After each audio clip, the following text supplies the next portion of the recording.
Hello everyone, my name is Jelyn Ira Pareño, a proud alumna of Rizal University.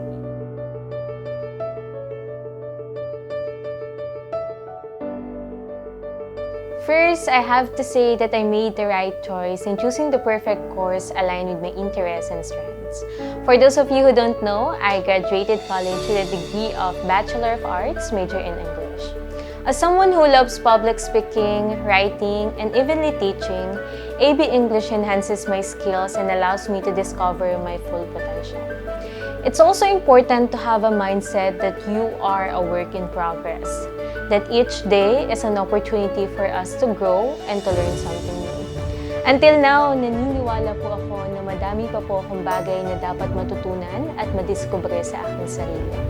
Lastly, it is also important to believe in yourself. I always say this because once we doubt ourselves, we are limiting our potentials and capabilities. So it's really important that you believe in yourself that you can. After all, naniniwala po ako that the Latin honor or being a Summa Cum Laude is just a bonus. To be able to graduate on time, to meet amazing people along the way, and to grow as a person are the true highlights of my college journey.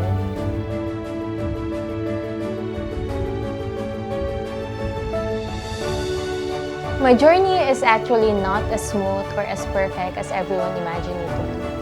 I can still remember the challenges I faced as a working student, juggling the responsibilities of being a full-time BPO employee and a student.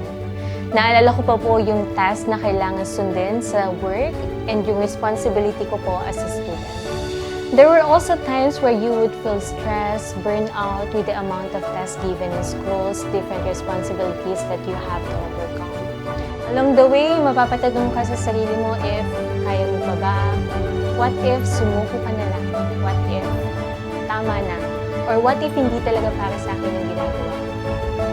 But whenever I feel like giving up, I always go back to the reason why I started my journey, why I am here. And that is to succeed in life and to make my family proud, to be an inspiration to other people, and to be an agent of change here in our society. And I hope that you will also do the same thing. Whenever you feel that you are at the lowest point of your life, always go back to the reason why you started. And I hope that you will find motivation to keep going in life and to continue fighting. Padayon po sa ating lahat.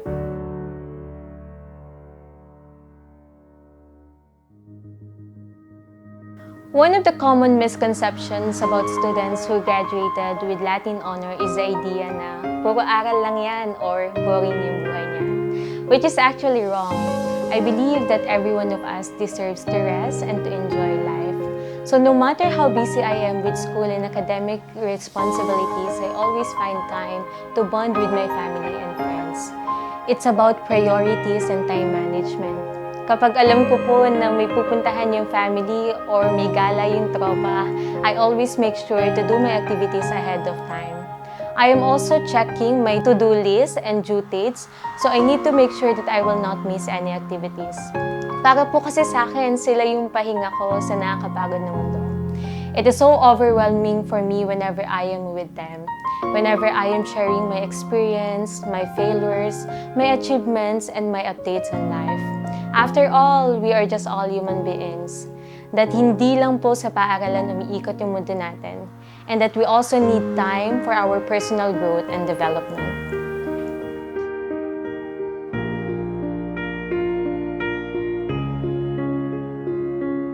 It's actually hard to give an advice because I know that we have our own learning styles and methods. But here are 5 tips that I found helpful. First, always take down notes. Whether it's online classes or face-to-face, you always have to take notes. We have to admit na hindi lahat ng sinasabi or tinuturo ng professors natin is matatandaan natin. So it's really important to take down notes so whenever we forgot something, we can always go back to our notes. Second is the idea, read to understand, not read to memorize. Oftentimes, kapag may mga examinations, students tend to memorize everything. But actually, that is not the right thing to do. We just need to understand what the topic is all about, what the lesson is all about. We need to comprehend every topic in order for us to easily answer all the questions in the examination. third is never ever miss any activities, quizzes, or examination. We have this mindset na babawi na lang ako or isa lang naman yung na-miss ko. But actually, that one activity you miss can cost you your grades. So it's really important that we comply with all the requirements. Number 4, never settle with the word, okay na yan, basta may maipasa. That's actually a common term na nakikinig natin because there's times na we are struggling with the time, kaya kailangan magpasa. But we have to challenge ourselves. We have to challenge ourselves to do everything, to do our best in every output. And lastly, your health is still your main priority. Kahit ilang araw ka mag-aral, kahit ilang araw ka mag-prepare for an examination, if pagod yung katawan mo, hindi nakakayanin. So it will all be useless. So remember that your health is still your top priority.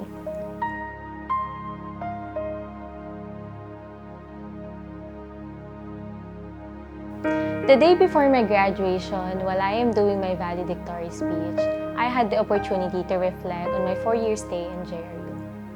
Doon ko po naalala na before entering JRU, para akong isang ibon. I am afraid to fly. Takot po ako na spread yung wings ko because I am afraid na baka di ko kayanin and mahulog ako. I am like a bird in a cage. I am also a people pleaser. I always think of people's opinion towards me. That's why I always aim for excellence. I also want instant things. Gusto ko po maging successful in a blink of an eye. But when I entered JRU, I realized that I have a wrong mindset. My stay here in Rizal University made me discover my inner hero. A version of me who is not afraid to commit mistakes. A version of me who is willing to do everything to achieve her dreams. And a version of me who is not thinking of other people's opinion towards me and focus on her goals in life. Future Rizalians and to my fellow Rizalians right now, I want you guys to remember the word stay. Letter S, success doesn't happen overnight. There is no such thing as instant. If you want to be successful, if you want to be great, it always takes time. You have to practice and do everything for it. Letter T, you have to trust your own pace and timeline. Because right now, we are living in a society on where people tend to compare. Kapag successful na yung kabatch mo, dapat ikaw na rin. O kaya naman, kapag successful na yung ate mo, dapat ikaw na rin. But actually, we have our own timeline.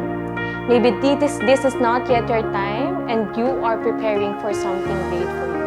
So we have to trust our own pace.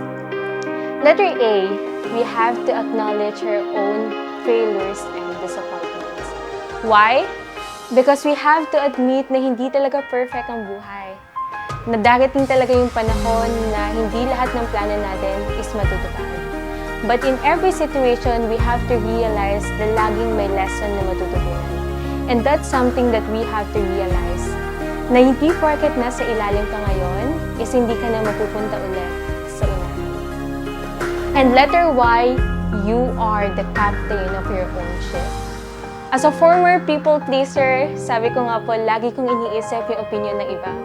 Pero na-realize ko, this is my own life, so why do I have to think of them? Kailangan ko mag-focus sa journey ko. So remember guys, S-T-A-Y. And I hope that this word will allow you to discover your own hero. Because I believe that as Rizalians, we should always continue to integrate talino nga Rizal, talentado nga Rizal, tataga Rizal, and taus-puso nga Rizal whenever and wherever we are.